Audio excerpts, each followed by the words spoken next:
Part number 21 కుటుంబ పెద్ద. మాతృదేవికి ప్రకృతి సౌందర్యం పట్ల గల ఆసక్తి మనకు తెలిసిందే. చిన్నతనం నుండే జైరాంబాటిలోని విశాలమైన పొలాలలోనూ నదీ తీరాలలోనూ పరుగులు తీస్తూ ఆమె విహరించారు. అలాంటి వారికి కలకత్తాలోని కోలాహలంలో ఇరుకైన స్థలాల్లో నివసించడం చెరసాలలో ఉన్నట్లే. భక్తుల కోసం అప్పుడప్పుడు వెళ్ళినా త్వరలో స్వగ్రామానికి వెళ్ళిపోయేవారు. సామాన్యంగా గ్రామంలో ఆమె పూర్తిగా తమను వస్త్రంతో మరుగుపరుచుకోవడమో, పూర్తిగా దూరంగా ఉండడమో చేయరు. కలకత్తా జీవనం నుండి బొత్తిగా భిన్నమైన స్త్రీగానే మాతృదేవి గ్రామంలో జీవితం గడిపారు. ఒకసారి భక్తుడొకడు మాతృదేవి కోల్పోరా నుండి జైరాంబాటి వెళ్ళడానికి పల్లకీ ఏర్పాటు చేశాడు. అందుకు మాతృదేవి, ఇదిగో చూడు నాయనా, ఇది గ్రామం. ఇక్కడ నేను స్వేచ్ఛగా జీవించగోరుతున్నాను. కలకత్తా చెరసాల నుండి బయటపడి వచ్చాకే ప్రశాంతంగా ఊపిరి పీల్చుకుంటాను. అక్కడ నేను ఎంతో అప్రమత్తంగా కుంచుకుపోయి జీవించవలసి వచ్చింది. ఇక్కడ మీ ఇష్టానుసారం గడియారం వెంట నేను పరిగెత్తలేను. కావాలంటే నువ్వు శరత్కు ఉత్తరం రాయి అని అన్నారు. గ్రామంలోని నిరాడంబర జీవనం మాతృదేవిని ఎంతగానో ఆకట్టుకుంది. ఇంతకు ఆ కాలంలో ఆ ప్రాంతాల్లో మలేరియా వ్యాధి శాశ్వతంగా ప్రబలి ఉంది. దాన్ని మాతృదేవి ఖాతరు చేయలేదు. మాతృదేవి తమతో పాటు గ్రామంలో వసించడం ప్రజలకు ఒక మధురానుభవం. దానితో పాటు మాతృదేవి దర్శనార్థం భక్తులు రావడం వల్ల పండ్లు, కూరగాయలు, పాలు, చేపలు ఇత్యాదుల వ్యాపారం బాగా పెరిగిపోయింది. ఇది గ్రామస్తుల పేదరికానికి గుడ్డిలో మెల్లగా అమరింది. కరుణాస్వరూపిణి అయిన మాతృదేవి ఈ కారణం వల్ల కూడా గ్రామంలో జీవించగోరి ఉండవచ్చు. గ్రామం అంటూ మనం సూచించేది జైరాంబాటినే. మాతృదేవి కామర్పుకూరులో నివసించలేదు. గురుదేవులు అవతరించిన ఆ గ్రామం పట్ల మాతృదేవికి అపార గౌరవం. అక్కడ గురుదేవుల పేరిట ఒక చక్కని ఆలయం నిర్మించాలని మాతృదేవి ఎంతో అభిలాషించారు. తమ భర్త స్వగ్రామం కారణంగానో, వారి సహధర్మనిగా ఆ గ్రామంలో నివసించని కారణంగానో ఆమె కామర్పుకూరులోనే తమ స్వగ్రామంగా భావించారు. ఒకసారి కాశీకి వెళ్ళినప్పుడు సంప్రదాయానుసారం మాతృదేవి ఒక క్రతువు చేశారు. అప్పుడు పురోహితులు ఆమె స్వగ్రామం పేరు అడిగినప్పుడు వెంటనే కామర్పుకూర్ అని చెప్పారు. గురుదేవులు వాటా క్రింద తమకు వచ్చిన ఆ చిన్న గుడిసెలో ఎవరి తోడు లేకుండా తమ సొంత డబ్బుతో దాన్ని మరమ్మతు చేయించి ప్రతిరోజు గుడిసెను శుభ్రం చేసి దీపం వెలిగించి పవిత్రంగా చూసుకున్నారు. ఇలా ఉన్నా కూడా ఆమె కామర్పుకూరులో స్థిర నివాసం ఏర్పాటు చేసుకోవడానికి పరిస్థితులు అనుకూలించలేదు. ఆ అదృష్టం జైరాంబాటికి కలిగింది. కామర్పుకూరులో వారి బంధువులు, గ్రామ ప్రజలు ఆధ్యాత్మిక జీవితానికి ప్రతికూలమైన వాతావరణం కల్పించడమే అందుకు ముఖ్య కారణం. అయినా ఇందుకు మరొక కారణం కూడా ఉంది. అది మాతృదేవి కర్తవ్యత, నిష్ఠ, అవాజ్య కరుణ. తాము కుటుంబంలో జీవించడాన్ని, సోదరులతోనూ బంధువులతోనూ ఆప్యాయంగా మెలగడాన్ని ఎవరన్నా తప్పుపడితే మాతృదేవి వారితో, వాళ్ళు నన్ను ఎలా అర్థం చేసుకోగలుగుతారు? నేను పుట్టి పెరిగిన కుటుంబాన్ని నేను పోషించే తీరాలి. అందుకే తల్లిదండ్రులు, సోదరులు, అల్లుళ్ళు, కోడళ్ళు అంటూ కుటుంబంలో ప్రతి ఒక్కరి యోగక్షేమాన్ని గమనించాలి. లేకపోతే వారి రుణాన్ని నేను ఎలా తీర్చుకోగలుగుతాను? వారిని గురించి అందుకే కలత చెందుతాను. గురుదేవులు కూడా తమ తల్లిని చూసుకున్నారు కదా. వారి అన్న కుమారుడైన రామ్లాల్కు దక్షిణేశ్వర ఆలయంలో అర్చక పదవిని కూడా ఇప్పించారు అని బదులు చెప్పారు. మాతృదేవి సాంప్రదాయానుసారం సన్యాసం తీసుకోలేదు. తమను ఒక సంసారంలోని స్త్రీగానే భావించారు. ఆధ్యాత్మిక జగత్తులో అత్యున్నత శిఖరాలను ఆరోహించిన వారైనా తాము ఒక సామాన్య స్త్రీ కాదని ఎరిగి ఉన్న ఆమె ఎప్పుడూ తమ కుటుంబం కర్తవ్యాలను విస్మరించలేదు. తాను పుట్టి పెరిగిన ఇంటి వారితో తనను పెనవేసుకొని వారందరి కష్ట సుఖాల్లో పాలు పంచుకొని ఒక సాధారణ స్త్రీలాగానే మెలిగారు. మాతృదేవి పుట్టింటిని మామూలుగా పరిగణించలేదు. ప్రాపంచిక వ్యక్తులలో ఎన్ని రకాల వారున్నా అన్ని రకాల వారిని అక్కడ చూడవచ్చు.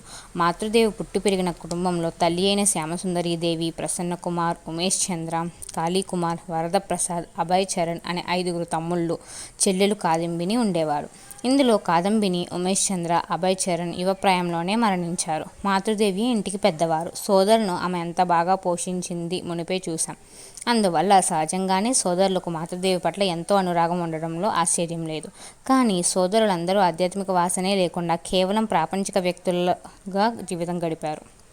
కొన్ని సమయాల్లో ధనాశ, మాత్సర్యం ఆవహించి మానవత్వాన్ని పూర్తిగా కోల్పోయిన వారిలా కూడా ప్రవర్తించారు. కానీ వారందరూ ఎంతగా ప్రయత్నించినా సకల సదుపాయాలు పొందలేకపోయారు. పేదరికంలోనే మ్రగ్గారు. మాతృదేవి తన సోదరుల యోగక్షేమాల్లో ఎంతో అక్కర చూపారు. దీన్ని ఎరిగిన వారు కనుక వారందరూ పెరిగి పెద్దవారే పలువురు బిడ్డలకు తండ్రులైన తర్వాత కూడా ప్రతి విషయానికి మాతృదేవి పైనే ఆధారపడసాగారు. మామూలు ప్రాపంచిక వ్యక్తుల్లో అనురాగం అంటే వారికి డబ్బుతో కూడిందిగా మాత్రమే తోచింది. కాలాంతరంలో తమ బిడ్డలైన భక్తులు, శిష్యులు పంపించే అనేక వస్తువులతో పాటు డబ్బును అపహరించడంలోనే వారు శ్రద్ధ చూపారు. అందుకోసం పరస్పరం పోట్లాడుకుంటూ మాతృదేవికి అంతులేని ఆవేదన, ఇబ్బంది కలిగించారు. మాతృదేవి ఎల్లలెరుగని సహనంతో ఈ ఆవేదనలన్నింటినీ ప్రశాంతంగా భరించారు. వారి జీవితాలు బాగుపడటానికి తమ శక్తి మేరకు డబ్బును, వస్తువులను ఇచ్చారు. జైరాం బాటిలో నివసిస్తున్న సమయంలో సోదరులందరి కుటుంబ ఖర్చులకు తామే భరించారు. వారి ఇంట పనులన్నింటినీ చేశారు. శ్యామసుందరి వృద్ధురాలు. అందువల్ల మాతృదేవి ఆమెను ఏ పని చేయనివ్వలేదు. ఆమె మరదలు చిన్నవారు కాబట్టి సక్రమంగా ఇంటి పనులు చేసుకోవడం వారికి చేత కాలేదు. అందువల్ల ధాన్యం దంపటం మొదలు సోదరుల బిడ్డలకు స్నానాలు చేయించి అన్నం తినిపించడం దాకా అన్ని పనులను మాతృదేవే చేసేవారు. మరదళ్ళు కూడా ఒకరికొకరు తీసిపోలేదు. వారందరిలో ఒక సామన్యాసం ఉంది. అది ఓర్వలేనితనం. మాతృదేవి భక్తులు, శిష్యులు తీసుకొచ్చే కానుకలన్నీ తమకే చెందాలని పోటాపోటీలు, కొట్లాటలు. వారందరినీ తృప్తిపరచడానికి మాతృదేవి వహించిన సహనం వర్ణనాతీతం. భూమికున్నంత ఓర్పు మనకుండాలి, ఇతరుల దోషాలను సహించాలి, పురుషులు సైతం దీన్ని పాటించాలి అంటూ మాతృదేవి తరచూ చెప్పేవారు. ఓర్పు హద్దులు మీరినప్పుడు ఒక బురద గుంటలో తామర పుష్పంలా జీవిస్తున్నాను అనేవారు. ఇలా అనడం మాత్రమే కాదు, ఈ లోకంలో వీరితో ఎందుకు ఇలా ఆవేదన పడుతూ ఉండాలంటూ నిజంగానే మాతృదేవి మనసులో కొన్ని సమయాల్లో ఒక పోరాటమే చెలరేగడం కద్దు. కామత్పుకూరు రోజుల్లోని గురుదేవులు నేను చెప్పిన మాటలన్నీ ఆమె వినే పక్షంలో ఇక ఆమె ఈ భూమి మీద ఉండదు, రెక్కలు విప్పి ఎగిరిపోతుంది అని చెప్పడం ఇప్పుడు జ్ఞాపకం చేసుకోవాలి. ఇప్పుడు ఆయన చెప్పింది వినడమే కాదు, వాటిని అక్షరాలు అనుసరించి సాధనలు చేసి ఆధ్యాత్మిక ఉన్నత భావాలను పొంది ఆయన సాధనల ఫలాన్నంతా స్వీకరించి కృపాశక్తిగా నెలకొని ఉన్న ఈ స్థితిలో మాతృదేవి ఎలా ఈ లోకంలో జీవించగలరు? ఈ లోకం సత్యం, దీనికి మధ్య ఇచ్చి పుచ్చుకోవడాలు అనే సంబంధం ఉంది. ఈ లోకం నుండి మనం కొన్నిటిని పుచ్చుకోవాల్సి ఉంది, మనం కూడా కొన్నిటిని ఇవ్వాల్సి ఉంది. ఇది అనుభవైక వేద్యం.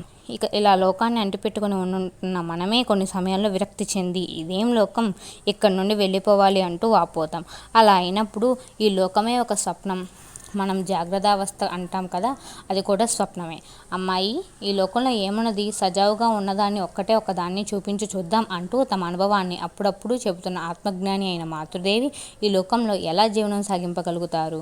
నా మనస్సు రేయింబవళ్ళు ఉన్నత ఆధ్యాత్మిక స్థితుల్లో నెలకొని తహతహలాడుతూ ఉంటుంది. కానీ వీరందరిపై ఉన్న కరుణ వల్ల మనస్సును బంధించి కింది ఉంచి ఉన్నాను. ఇందుకు నాకు లభించే ప్రతిఫలం యవగింపులు, అమర్యాదలు మాత్రమే. ఇవన్నీ ఏమిటి? నేనేం చేస్తున్నాను? నా చుట్టూ ఎందుకు ఇలాంటి ఒక లోకాన్ని సృష్టించుకున్నాను అనే ఆలోచన అప్పుడప్పుడు మాతృదేవి మనసులో తీవ్రంగా మెదిలేది. గురుదేవుల నిర్యాణం తర్వాత కూడా ఇలాంటి మనోభావాన్ని మాతృదేవిలో చూశాం. అదృశ్యంగా తమతో పాటు ఉంటున్న గురుదేవులు అప్పుడు ఆమెకు ఒక దృశ్యం చూపించారు. అందులో ఎర్రటి దుస్తులు ధరించిన సుమారు 12 ఏళ్ల బాలిక మాతృదేవి సమక్షంలో అటూ ఇటూ తిరగసాగింది. అప్పుడు గురుదేవులు కనబడి, నువ్వు ఈ లోకంలో జీవించడానికి ఈమెను ఆలంబనంగా చేసుకో, పలువురు బిడ్డలు నిన్ను ఆశ్రయిస్తారు చెప్పారు. జీవితం ఇలా ఒక బాలి ప్రాచక జీవితాన్ని మాతృదేవికి దీన్ని మాతృదేవికి గలేదు. ఇప్పుడు అలాంటి ఆవశ్యకత ఏర్పడింది. వెంటనే ఆ దృశ్యం కూడా ఆమె కళ్ళు ముందు గోచరించింది. ఒక వ్యక్తి మనసు పని చేయాలంటే అందుకు స్థూలమైన ఆలంబన ఒకటి అవసరం. భగవంతుడు కూడా లోక శ్రేయస్సు కోసం క్రిందికి దిగి వచ్చినప్పుడు అలాంటి ఆలంబన ఒకదానిని కల్పించుకుంటాడు. అదే యోగమాయ. నా మాయ వల్ల నేను అవతరిస్తాను అంటూ శ్రీకృష్ణుడు గీతలో చెప్పాడు. అవతరించేటప్పుడు భగవంతుడు కూడా మాయకు వసుడవుతాడు. మనం కూడా మాయ వశంలోనే వారమే. రెండూ ఒకే విధమైన బంధనమా? కానే కాదు. మన విషయంలో మాయ అత్యంత శక్తివంతంగా ఉంటూ మనల్ని తన పూర్తిగా వశంలో ఉంచుకుంటుంది. మనం తలుచుకున్న మాయ నుండి విడివడం అంత సులభమైన పని కాదు. భగవంతుని విషయంలో మాయ ఆయన వశంలో ఉంటుంది. ఆయన ఈ లోకంలో ఆచరించవలసిన కార్యాలన్నింటినీ దాని మూలంగా పూర్తి చేసి తర్వాత మాయను వదులుకుంటాడు. అలా మాతృదేవి జీవితంలో వచ్చిన యోగమయ రాదు. మాతృదేవి చివరి తమ్ముడు అభయ్ చరణ్ కుమార్తె రాదు. అభయ్ కలకత్తాలో వైద్యశాస్త్రం చదువుతున్నప్పుడు 1899వ సంవత్సరంలో హఠాత్తుగా కలరా వ్యాధికి సోకి మరణించాడు. అప్పుడు అతడి భార్య సురబాల గర్భిణి. మరణశయ్యపై అభయ్ తన భార్యను పుట్టబోయే బిడ్డను చూసుకోమని మాతృదేవి చేతులు పట్టుకొని విలపిస్తూ అభ్యర్థించాడు. ఇతర సోదరుల కన్నా మాతృదేవికి అభయ్పై ఎక్కువ ప్రేమ. అందువల్ల తమ్ముని అభ్యర్థనను అంగీకరించారు. కొన్ని గంటలలో అభయ్ మరణించాడు. మాతృదేవి ఎంతో దుఃఖించారు. తమ్ముని మరణంతో ఆమె అనుభవించిన ఆవేదన కన్నా చిన్నతనంలోనే ఒక బిడ్డకు తల్లి అయి ఆ బిడ్డ పుట్టడానికి మునిపే భర్తను కోల్పోయి వితంతు అయిన సురబాలను చూసే ఆమెకు ఆవేదన ఎక్కువైంది. సురబాలకు ఏర్పడిన ఆ విపరీతం చూసి ఆమెను పెంచిన అమ్మమ్మ, అత్త ఒకరి తర్వాత ఒకరు చనిపోయారు. వరుసగా ఇన్ని దుఃఖాలకు గురి అయిన సురబాల స్థిమితంగా ఉండలేకపోయింది. ఆమెకు మతి చెలించింది. ఈ పరిస్థితిలో 1900 ఫిబ్రవరిలో ఆమెకు ఒక ఆడ శిశువును ప్రసవించింది. ఆమె పేరు రాధారాణి. ముద్దుగా రాధు అని పిలిచేవారు. జీవితంలో అత్యంత ముఖ్యమైన సమయంలో భర్తను, తర్వాత తమ అమ్మమ్మను, అత్తను కోల్పోయిన దుఃఖంలో సురబాల దాదాపు పిచ్చిదైపోయింది. ఇది చాలదన్నట్లు ఒక రాత్రి ఒంటరిగా వంటింట్లోకి వెళ్ళినప్పుడు అక్కడ నిలబడి ఉన్న ఒక దొంగను చూసి అత్యంత దిగ్భ్రమ చెందింది. అప్పటికే మతి చెలించిన ఆమె ఈ సంఘటనతో ఇంకా మతిపోయి చివరకు పిచ్చిదైపోయింది. పిచ్చిదానికి పుట్టిన బిడ్డను ఎవరో పోషిస్తారనేదే పెద్ద సమస్య అయింది. మరణ సమయంలో తమ్ముడికిచ్చిన మాట, ప్రస్తుతం అతని భార్య అనాథగా పిచ్చిదానిలా తిరుగుతూ ఉండడము, ఆమెకు పుట్టిన బిడ్డను చూసుకునేవారు లేకపోవడాన్ని మాతృదేవి చూశారు. తమపై బిడ్డ కొత్త బాధ్యతను గ్రహించారు. కానీ సురబాలను, ఆమె బిడ్డ రాధును పోషించడానికి కుసుమ కుమారి అనే ఆమె ముందుకు వచ్చింది. ఆమెకు బాధ్యతను అప్పజెప్పి మాతృదేవి కలకత్తాకి పయనమయ్యారు. కలకత్తా వెళ్లారే కానీ అక్కడ మాతృదేవి ప్రశాంతంగా ఉండలేకపోయారు. చిన్నారి రాధును కుసుమకుమారి బాగా చూసుకుంటుందో లేదో, పిచ్చిదైన తల్లి బిడ్డను ఏం చేస్తుందో అనే ఆందోళన ఆమెను ప్రశాంతంగా ఉండనివ్వలేదు. అప్పుడు ఆమెకు ఒక దృశ్యం కనపడింది. మాతృదేవి ఈ దృశ్యం గురించి కాలాంతరంలో ఇలా చెప్పారు. ఒకరోజు సాయంత్రం నేను పూజ చేసుకుంటున్నాను. అప్పుడు నాటక రంగస్థలంలో తెర తీసినట్లు హఠాత్తుగా నా మనసు నుండి ఒక తెర తొలగిపోయింది. జయరాంబాటిలో చిన్నారి బిడ్డైన రాధును చూసుకునేవారు ఎవరూ లేకుండా నిస్సహాయ స్థితిలో ఉంది. ఆమె ఆకలికి కొన్ని బొరుగులు మాత్రమే ఇస్తున్నారు. లాలించేవారు లేకుండా చిన్నారి ఆ బొరుగులు తింటూ దుమ్ము ధూళిలో పడి ఉంది. ఇక ఆ బిడ్డ తల్లి రకరకాల రంగుల గుడ్డలను చింపి చేతులకు కట్టుకొని తిరుగుతూ ఉన్నది. ఇతరుల పాపాలు చక్కగా పెరుగుతున్నప్పుడు రాధు ఈ దయనీయమైన పరిస్థితిని చూసి అప్పుడు నా తలను ఎవరో నీళ్ళలో అదిమి ఉంచినట్లు ఉక్కిరిబిక్కిరయ్యాను. నేనే స్వయంగా ఆ బిడ్డ బాధ్యతను తీసుకోకపోతే దాని గతి అంతే నాకు తెలిసింది. ఆ తర్వాత మాతృదేవి కలకత్తాలో ఉండలేకపోయారు. వెంటనే జయరాంబాటికి వెళ్లారు. అక్కడ ఆమె కళ్ళారా చూసింది అచ్చం తాను చూసిన దృశ్యమే. తండ్రిని కోల్పోయింది, తల్లి పిచ్చిది, ఈ శోచనీయ స్థితిలో బిడ్డను నేను తప్ప ఇంకెవరు పోషిస్తారు అని అనుకుంటూ రాధును తమ 2 చేతుల్లోకి తీసుకున్నారు. అప్పుడు గురుదేవులు కనబడి, నువ్వు ముందు చూసిన బాలిక ఈమెను నువ్వు ఆధారంగా పట్టుకో, ఈమె యోగమాయ అని చెప్పి అంతర్ధానమయ్యారు. ఈ దృశ్యాన్ని గురించి మాతృదేవి కాలాంతరంలో ఇలా అన్నారు. ఆ క్షణంలోనే లోకాన్ని మోహింపచేసే మహామాయ నన్ను ఆవరించి వేసింది. అప్పటి నుండి తమ జీవితాంతం వరకు తామే ఆ మాయను వదిలించుకునేదాకా రాధు పట్ల ఆమె అనురాగం వర్ణనాతీతం. రాధును వదిలి ఉండడం ఆమె వల్ల కాదు. రాధు ఉద్యోగాన్ని కూడా ఆమె భరించలేదు. రాధు దగ్గర లేకపోతే ఆమె తినరు, నిద్రపోరు. బలమైన సంఖ్యలతో ఈ పిల్లలతోనూ తద్వారా కుటుంబం వారితోనూ మాతృదేవి బంధింపబడిన వారిలా అయ్యారు. రాధు అందగత్తె, కల్లా కపటం లేని ఆమె స్వభావం అందరినీ ఆకట్టుకునేది. ఆమె మాతృదేవిని అమ్మ అంటూ పిలిచేది. సొంత తల్లిని గుండు కొట్టుకున్న అమ్మ అని పిలిచేది. ఎందుకంటే ఆ కాలంలో హిందూ ఆచారం ప్రకారం వితంతువైన సురబాల అప్పుడప్పుడు తల గుండు చేయించుకునేది. భక్తులు తెచ్చే పండ్లు, పదార్థాలు అన్నీ రాధుకే చెందినవని సురబాల భావించేది. వాటిని ఇతరులకు ఇవ్వడం ఆమె కంట పడితే, అదుగో మళ్ళీ ఇచ్చేస్తూ ఉంది, రాధు భవిష్యత్తు ఏం కాను, రాధి వచ్చి పడితే నీ అత్త ఇతరులకే అన్నీ ఇస్తుంది, నీకంటూ ఏమీ కేటాయించదు, నువ్వెందుకు ఆమెతో పాటు ఉండాలి, రా మన ఇంటికి వెళ్ళిపోదామంటూ రాధును తన వైపు లాగేది. కానీ రాధుకి ఇది నచ్చదు. ఆమె సురబాలను తిడుతూ మాతృదేవి వద్దకు వచ్చేసేది. సాధ్యమైనంత వరకు సురబాలకు దూరంగానే ఉండేది రాధు. కాలం గడిచింది. రాధు శారీరకంగా ఎదిగింది కానీ మానసికంగా పెరగలేదు. లోకాన్ని అర్థం చేసుకోవడం, మంచి చెడ్డలు గ్రహించడం ఆమెకు మించిన పని. చటుక్కున కోపం, ఉక్రోషం తెచ్చుకునేది. విచిత్రమైన ప్రవర్తన, దారికి రాని స్వభావం ఆమె సంతరించుకుంది. మాతృదేవి కురిపించిన అవాజ్య ప్రేమ, ఆమె సుఖం కోసం పడిన ఆవేదనలు కూడా ఆమె స్వభావాన్ని మార్చలేకపోయాయి. ఇది చూసి మాతృదేవి ఎంతగానో నొచ్చుకున్నారు. ఒకరోజు ఎంతో ఆవేదనతో, ఈ రాధుతో నేను పడుతున్న ఆవేదనను చూడు గౌరీ, తన అమ్మాయిని ఎంత చక్కగా పెంచింది, నేను కోతిలా పెంచాను అన్నారు. రాధు కూడా మాతృదేవి పట్ల ఎంతో ప్రేమగా ఉండేది. కానీ ఆమె పరంగా ప్రేమ అంటే మాతృదేవి నుండి సమస్త సదుపాయాలు, మినహాయింపులు పొందడం మాత్రమే. అందువల్ల మాతృదేవి పట్ల మర్యాద చూపక పలువురి సమక్షంలో అనుచితంగా ప్రవర్తించేది. ఎలాంటి కారణమూ లేకుండా విరుచుకుపడి శాపనార్థాలు ఏకరువు పెట్టేది. చేతికి ఏది అందితే దాన్ని తీసుకుని మాతృదేవి మీద విసిరివేయడం, ఆమెను తన్నడం, ఉమ్మటం చేసేది. ఏ వ్యక్తి అయినా తన ఓర్పును కోల్పోయే రీతిలో నీచంగా ప్రవర్తించేది. రాధు తనకంటే మాతృదేవిని ఎక్కువగా ప్రేమించడం సురబాల భరించలేకపోయింది. ఈర్ష్యతో కుమిలిపోయిన పిచ్చి మెదడు విచిత్రమైన ఊహలను అందుకు కారణంగా కనిపెట్టింది. ఈ ఊహలతో మాతృదేవి ఏకాంతంగా ఉన్నప్పుడు పలువురి సమక్షంలో ఆమెను తిడుతూనే ఉండేది. పుట్టినప్పటి నుండి తరచూ రుగ్మతలకు గురయ్యే రాధుకు మాతృదేవి మందు ఇచ్చేవారు. ఇది చూసిన సురబాల, అయ్యో నా బిడ్డను చంపడానికి మందులిస్తోంది అంటూ కేకలు పెట్టేది. రాధుకు వివాహమైన పిదప ఒకసారి తన అల్లుడు బావిలో పడి చనిపోయినట్లు ఒక ఆలోచన సురబాల మెదడులో దూరింది. అయ్యో అయ్యో అంటూ వాపోతూ ఇంట్లోని అందరితోనూ బావిలో పడి ఉన్న తన అల్లుడిని కాపాడవలసిందిగా అరుస్తూ నానా హంగామా చేసింది. మాట్లాడకుండా ఉంటున్న అందరినీ, అందులోనూ ముఖ్యంగా మాతృదేవిని తిట్టేది. చివరకు తన అల్లుడు తన ముందు వచ్చి నిలబడేదాకా ఇంటిని నరకంలా చేసింది. మరొకసారి ఆమె తన రాధు నగలను తీసుకొని పుట్టింటికి వెళ్ళింది. డబ్బు పిచ్చి పుట్టిన ఆమె తండ్రి నగలను గుంజుకొని ఆమెను తరిమేశాడు. నగలు పోగొట్టుకున్న సురబాల తిన్నగా సింహవాహిని ఆలయానికి వెళ్ళి నా నగలను ఇవ్వు అంటూ దేవుని మొరపెట్టుకొని రోధించసాగింది. అప్పుడు మాతృదేవి ఇంట్లో కూర్చుని ఉన్నారు. ఆమె ప్రక్కన ఉన్న వారిని వినబడి ఆ విలాపం మాతృదేవికి వినపడింది. నేను వెళ్ళాలి, ఆ పిచ్చిది సింహవాహిని హింస పెడుతుంది, పాపం ఆమెకు నేను తప్ప ఇంకెవరున్నారు అంటూ తహతహతో ఆలయానికి పరుగున వెళ్ళారు. ఆమెను ఊరడించి ఇంటికి తోడ్కొని వచ్చారు. కానీ సురబాల మాతృదేవిని నిందిస్తూ నువ్వే నా నగలను కాజేశావు అంటూ కేకలు పెట్టసాగింది. అందుకు మాతృదేవి అవి చెత్త, అవి నా వద్ద ఉంటే ఎప్పుడో పారేసి ఉండేదాన్ను అన్నారు. ఎలాగో సురబాల నుండి సంగతి తెలుసుకున్న తర్వాత ఆమె తండ్రిని పిలిపించి నగలను తిరిగి ఇవ్వమని ఎంతగానో బ్రతిమలాడారు. ఆ వృద్ధుడు ఇచ్చేటట్లుగా కనిపించలేదు. చివరకు కలకత్తా నుండి వచ్చిన మాతృదేవి శిష్యుడొకరు కొందరు పోలీసులతో వెళ్ళి నగలను విడిపించుకొని వచ్చాడు.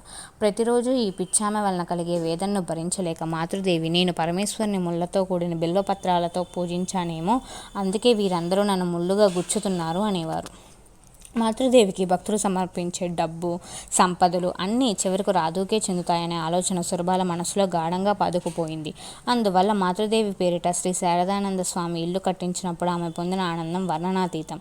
అదే సమయంలో మాతృదేవి తమకు వచ్చే డబ్బును, పండ్లు, గుడ్డలు మొదలైనవి మరెవరికైనా కొద్దిగా ఇస్తే వెంటనే కోపం ముంచుకొచ్చి ఇంటిని రణరంగా మార్చివేసేది. ఒకసారి కాశీలో మాతృదేవి దానం ఇవ్వడం చూసిన సురబాల ఆమెతో పోట్లాడసాగింది. అప్పుడు మాతృదేవి ఎంతో ఓర్మితో నా స్వభావం చిన్ని పాపాయి లాంటిది, లెక్కలు వేయడం నాకు సాధ్యమేనా, ఎవరన్నా అడిగితే ఇచ్చేస్తాను అన్నారు. డబ్బునే లక్ష్యంగా చేసుకున్న సోదరులు రాధు, సురబాల లాంటి పలు రకాలైన పిచ్చివాళ్ళు వీరితో పాటు తమ పినతండ్రి అయిన నీలమాధవుని కూడా ఆయన చివరి రోజుల్లో మాతృదేవే చూసుకున్నారు.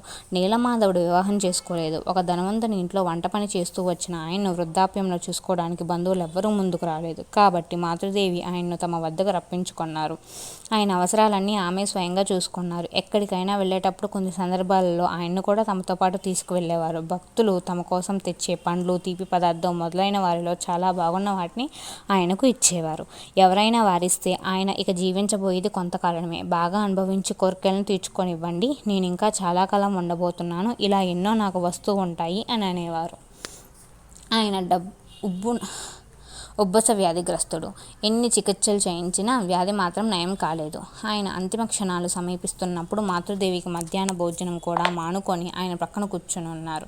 భక్తులు వచ్చి వెంటనే అసంభావితమేది జరగబోతుందని నచ్చజెప్పి ఆమెను భోజనానికి తీసుకువెళ్లారు. మాతృదేవి వెళ్ళి చప్పున ఏదో కాస్త తిని వచ్చారు. కానీ అంతలోనే అంతా అయిపోయింది. నీలమాధవుని చుట్టూ నిలబడి ఉన్న వారి ముఖాల నుండి ఆ విషయం ఊహించుకున్న మాతృదేవి అలా అయితే ఆయన చనిపోయారా అని ఆవేదనతో అడిగారు. భోజనం చెయ్యి అంటూ నన్ను పంపించి వేసి ఆఖరి క్షణాల్లో ఆయన పక్కన ఉండకుండా చేశారే అంటూ క్షోభిస్తూ విలపించసాగారు.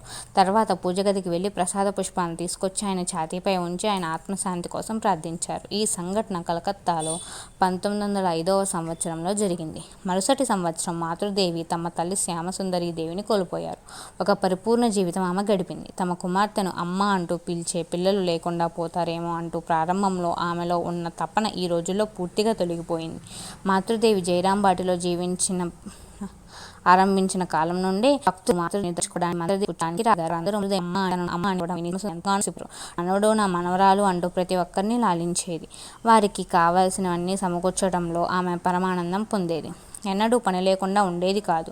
ఆవులను చూసుకోవడం, ఆవుల కొట్టాన్ని శుభ్రం చేయడం, పొలంలో పనిచేసే వారికి భోజనం తీసుకెళ్ళి ఇవ్వడం, వంట, ధాన్యం దంపడం అంటూ ఏదో ఒక పనిలో నిమగ్నమై ఉండేవారు. ఏ పని చేస్తూ ఉన్నా ఆమె ముఖాన చిరుమంద హాసం ద్యోతకమయ్యేది. ఆమె దుఃఖంతో ఉండడమో కోపగించుకోవడమో ఎవరూ చూసిందే లేదు. ఎవరైనా అమ్మమ్మ అని పిలిస్తే చాలు ఆమె పరమానందం చెందేది. ఆఖరి రోజు కూడా ధాన్యం దంపారు. దుకాణానికి వెళ్ళి కూరగాయలు కొని తెచ్చారు. హఠాత్తుగా వరండాలో ఒళ్ళు తూలి కింద పడ్డారు. మాతృదేవి శిష్యుడు ఒకరితో నాకు తల తిరుగుతూ ఉంది, ఆఖరి క్షణాలు వచ్చేసినట్లుగా ఉన్నాయి అన్నారు. మాతృదేవి ఇతరులు పరిగెత్తుకుంటూ వెళ్ళారు. గుమ్మడికాయ పులుసు తినాలని తమ కుమార్తెతో చెప్పారామె. అందుకు మాతృదేవి ఆరోగ్యం బాగుపడ్డాక చేసి పెడతాను అన్నారు. తర్వాత తాగడానికి నీళ్లు అడిగారు. మాతృదేవి గంగాజలం ఇచ్చారు. దివ్యురాలైన కుమార్తెను చేతుల నుండి పావన గంగాజలం సేవిస్తూ అట్లే కళ్ళు మూశారు శ్యామసుందరి. సామాన్యురాలుగా భోరున విలిపించారు మాతృదేవి. 1906వ సంవత్సరంలో శ్యామసుందరి మరణానంతరం మాతృదేవి ఇంటికి పెద్దగా ప్రతి పని చేయవలసిన నిర్బంధ బాధ్యత ఏర్పడింది. అందుకు తోడు సోదరులకు కూడా పిల్లలు పుట్టినందువల్ల ప్రతి ఒక్కరి కుటుంబము పెద్దదైంది. సహజంగానే స్వార్థపరులైన వారందరి కోరికలు, స్వార్థము పిల్లలు పుట్టిన తర్వాత మరింత అధికరించింది. ప్రతి ఒక్కరూ తమ కుటుంబ శ్రేయస్సుకే ప్రాధాన్యం ఇవ్వసాగారు. దాంతో మనస్తాపాలు, కలహాలు పెచ్చు పెరిగిపోయాయి. కుటుంబంలో శాంతి సౌభాగ్యాలు కరువయ్యాయి. తొలుత సామాన్యంగా ఉన్న ఈ గృహ కలహాలు రోజులు గడిచే కొద్దీ దైనందిన కార్యకలాపంగా మారిపోయాయి. ప్రతి చిన్న పనికి మాతృదేవి సోదరులు కొట్లాటకు దిగసాగారు. మాతృదేవి ఎంతగానో నచ్చచెప్పారు. ఇక ఇవేమీ పని చేయకపోయినప్పుడు ఆస్తి పంపకాలు జరిపి విభక్త కుటుంబాలుగా చేయాలని తీర్మానించారు. అందుకోసం జాబు వ్రాసి కలకత్తా నుండి శ్రీ శారదానంద స్వామిని రావించారు. స్వామి శారదానంద 1909 మార్చి 23వ తేదీ జయరాంబాటికి వచ్చారు. ఇలాంటి కుటుంబంలో అంత సులభంగా ఆస్తి పంపకాలు జరుగుతాయా? లోకం పోకడను, వ్యక్తుల స్వభావాన్ని చక్కగా ఎరిగిన స్వామి శారదానంద లాంటి వారే ఎలాంటి సమస్య లేకుండా ఇటువంటి పని చేయగలుగుతారు. ఈ విషయం తెలిసే మాతృదేవి ఆయన్ని పిలిపించారు. ఆయన కూడా మాతృదేవి పిలుపును ఆశీస్సులుగా తీసుకున్నారు. మహాత్ములు ఒక సమస్యను ఎదుర్కొనే తీరే భిన్నంగా ఉంటుంది. జయరాంబాటికి వచ్చి స్వామి శారదానంద వెంటనే ఆస్తుల పంపకం ప్రారంభించలేదు. అందుకు బదులుగా చాలాసేపు మాతృదేవి సోదరులతో గురుదేవులను గురించి మాట్లాడారు. తాను అప్పుడు ప్రచురించనున్న స్వామి వివేకానందుల జ్ఞానయోగం పని కూడా చేయసాగారు. అదే సమయంలో ఆ కుటుంబ వ్యక్తుల ప్రవర్తన కూడా గమనించారు. విషయం కొంతవరకు తెలుసుకున్న తర్వాత శారదానంద అసలు పని మొదలుపెట్టారు. ఆ పని మొదలుపెట్టడమే ఆలస్యం. పోట్లాటలు మొదలయ్యాయి. ఒకరోజు ఈ పోట్లాట తారాస్థాయికి చేరింది. ఆ స్థలానికి సంబంధించిన దస్తావేజులు ఖాళీ అధీనంలో ఉన్నాయి. ప్రసన్న ఆ దస్తావేజులపై కూడా సగం హక్కు ఉంటుందంటూ వాటిని ఖాళీ చేతుల నుండి లాక్కోవడానికి ప్రయత్నించాడు. ఇద్దరి మధ్య పోట్లాట మొదలైంది. వెంటనే స్వామి శారదానంద వారి మధ్య జొరబడి ఇద్దరిని రాజీపరిచారు. ఇన్ని పోట్లాటలు, మనస్తాపాలకు మధ్య అందరూ అంగీకరించేలా ఆయన ఆస్తి పంపకం చేశారు. ఇంత గందరగోళం మధ్య కూడా మాతృదేవి కనబరిచిన ప్రశాంతత స్వామి శారదానందని ఎంతగానో అబ్బురపరిచింది. ఆయన ఒక బ్రహ్మచారితో, చూడు, వీరందరి పోట్లాటలతో మనం మనశ్శాంతిని కోల్పోతాం. మాతృదేవిని చూడు, సోదరులు ఎన్నెన్ని సమస్యలు సృష్టిస్తున్నారో, కానీ ఆమె ఒకంతైన ప్రశాంతతను కోల్పోయారా? ఎలాంటి సమతాస్థితి, ఎలాంటి ప్రశాంతత అని అన్నారు. ఆస్తుల పంపకం ముగిసిన తర్వాత మాతృదేవిని, ఇక మీదట మీరు ఎక్కడ ఉంటారు అని అడిగారు. అందుకు మాతృదేవి, ఎలుకలు చేసిన కలుగులలో పాములు వాసం చేస్తాయి అనేవారు గురుదేవులు. నాకంటూ ప్రత్యేకంగా ఒక ఇల్లెందుకు? ప్రసన్న ఇంట్లోనో ఖాళీ ఇంట్లోనో కాలం గడుపుతాను అన్నారు. ఆమె కోసమంటూ ప్రత్యేకంగా 1915వ సంవత్సరం ఒక ఇల్లు కట్టేదాకా జయరాంబాటికి వచ్చినప్పుడల్లా మాతృదేవి ప్రసన్న ఇంట్లోనో ఖాళీ ఇంట్లోనో నివసించేవారు. కానీ ప్రసన్న ఇంట్లో నివసించడాన్ని అలవాటుగా చేసుకున్నారు. ఎందుకంటే నళిని, మాకు అనే ఇద్దరు కుమార్తెలను వదిలిపెట్టి ప్రసన్నుని భార్య కళ్ళు మూసింది. ప్రసన్న సువాసినిని పునర్వివాహం చేసుకున్నాడు. ఆమె వయసులో బాగా చిన్నదైనందున ఆ ఇద్దరు ఆడపిల్లలను చూసుకోలేకపోయింది. తల్లిని కోల్పోయిన ఆడపిల్లలను పెంచే బాధ్యతను చేపట్టి మాతృదేవి ప్రసన్న ఇంట్లోనే నివసించసాగారు. ఆస్తి పంపకం జరిగాక సోదరుల మధ్య మైత్రీభావం పెంపొందిందా అంటే లేదనే చెప్పాలి. ఎందుకంటే వారందరికీ అత్యంత అమూల్యమైన ఆస్తిగా మాతృదేవి ఉండడమే. ఆమె నుండి ఒకరు ఎక్కువ సహాయం పొందడమో, లేకపోతే అలా సహాయం పొందినట్లు ఊహించుకోవడం వలనో పోట్లాటలు కొనసాగుతూనే వచ్చాయి. దాంతో మాతృదేవి పొందిన ఆవేదన ఇంత అంతా అని చెప్పలేం. అలాంటి సంఘటనలు కొన్నిటిని పరికిద్దాం. ఒకసారి మాతృదేవి కొందరు శిష్యులతో జయరాంబాటికి వచ్చారు. ఆమోదర్ నదికి వద్దకు వచ్చి తమ నందిని నదిని దాటించి తీసుకురావాల్సిందని సోదరులకు కబురు పంపారు. కానీ ఎవరూ రాలేదు. ఎవరినీ పంపలేదు కూడా. క్రమంగా చీకటి పడసాగింది. అది చూసిన శిష్యుడొకడు, అమ్మా, మీ సోదరులను చూశారా? మీరు వస్తున్నారని తెలిసి కూడా ఒక్కరిని కూడా పంపలేదే అన్నారు. మాతృదేవి ఇంటికి వెళ్ళిన తర్వాత తనను చూడవచ్చిన సోదరులతో, నేను ఎంత దూరం నుండి వస్తున్నాను, నా బిడ్డలు కూడా నాతో వస్తున్నారు. ఏరు దాటి కదా మేము రావాలి, మీరు రాలేకపోయారు, ఒక్క మనిషిని పంపించి ఉండొచ్చు కదా అన్నారు. అందుకు ప్రసన్న, అక్కయ్య, ఖాళీకి భయపడే నేను రాలేదు. నేను వస్తే నీ దగ్గర డబ్బు లాక్కోవడానికే ఇలాంటి పనులు చేస్తున్నానని అపోహపడతాడు. నువ్వు ఒక అమూల్యమైన సంపద అని నాకు తెలియదా? అయినా నేను నిస్సహాయుణ్ణి. అక్కయ్య, ఇక రాబోయే జన్మల్లో కూడా నేను నీ సోదరునిగా పుట్టాలని నన్ను ఆశీర్వదించు అన్నాడు. అందుకు మాతృదేవి, మళ్ళీ మీ కుటుంబంలోనా? అలా కలలు కనుకో. ఇప్పుడు జన్మించి నేను పడుతున్న ఆవేదన చాలదా? మళ్ళీ మీ సోదరుగా జన్మించడమా? వద్దే వద్దు. నేను మీకోసం ఈ కుటుంబంలో జన్మించాను కానే కాదు. నా తండ్రి గొప్ప రామభక్తుడు, నా తల్లి కరుణాస్వరూపిణి, వారి కోసమే ఈ కుటుంబంలో జన్మించాను అన్నారు.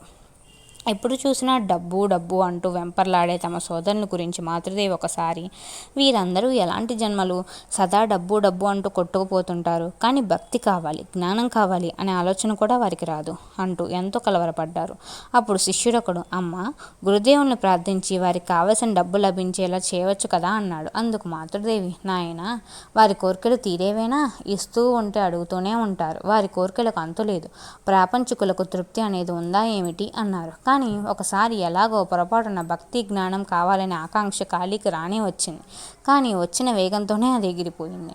ఆ సంఘటన ఇలా జరిగింది. మాతృదేవిని దర్శించుకోవడానికి గిరీష్ జయరాంబాటికి వచ్చాడు. ఆయన కాళీతో ఆధ్యాత్మిక సామ్రాజ్యానికి మహారాజ్ఞి అయిన మాతృదేవి సోదరిగా పొందిన తర్వాత కూడా డబ్బు డబ్బు అంటూ ప్రాకులాడటం ఎంతో శోచనీయం అన్నారు.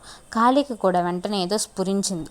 వెంటనే వెళ్ళి 2 చేతులు జోడించి అత్యంత భక్తిభావంతో మాతృదేవికి ప్రణమిల్లాడు. మాతృదేవికి అతడి మనోస్థితి బాగా తెలుసు కాబట్టి, కాళీ, ఏమిటిదంతా? నేను గురువును కాను, దేవిని కూడా కాను, నీ అక్కయ్యనే అన్నారు. కాళీకి ఈ మాటలు బాగా తృప్తినిచ్చాయి. ఆ సంఘటనకు తర్వాత అతడెప్పుడు ఆధ్యాత్మికత అది ఇది అంటూ ఆలోచన పాపాన పోలేదు. ఒకరోజు ఉదయం దాదాపు 10 గంటలు మాతృదేవి వసారాలోనే కూర్చుని ఉన్నారు. కాళీ వేసిన ఒక కంచె గురించి వరదునికి అతనికి మధ్య పోట్లాట వచ్చింది. ఇద్దరూ కొట్టుకోసాగారు. మాతృదేవి లేచి వెళ్ళి వారిని విడదీశారు. కానీ వాళ్ళు ఆగలేదు. మాతృదేవి కోపంతో ఇద్దరిని చివాట్లు పెట్టారు. కానీ వారు దాన్ని పెడచెవిన పెట్టి తీవ్రంగా పోట్లాడసాగారు. మాతృదేవి శిష్యుడు ఒకరు మరికొందరు వచ్చి ఇద్దరిని విడదీశారు. ఆ తర్వాత ఇద్దరు తమ ఇళ్లకు వెళ్ళి అక్కడి నుండే పరస్పరం తిట్టుకోసాగారు. మాతృదేవి కూడా ఇంట్లోకి వెళ్ళారు. లోపలికి వెళ్ళి కూర్చుని బిగ్గరగా నవ్వసాగారు. నవ్వుకుంటూనే, ఆహా, మహామాయ విచిత్రాన్ని ఏమనాలి, ఎంతో కాలంగా ఈ భూమి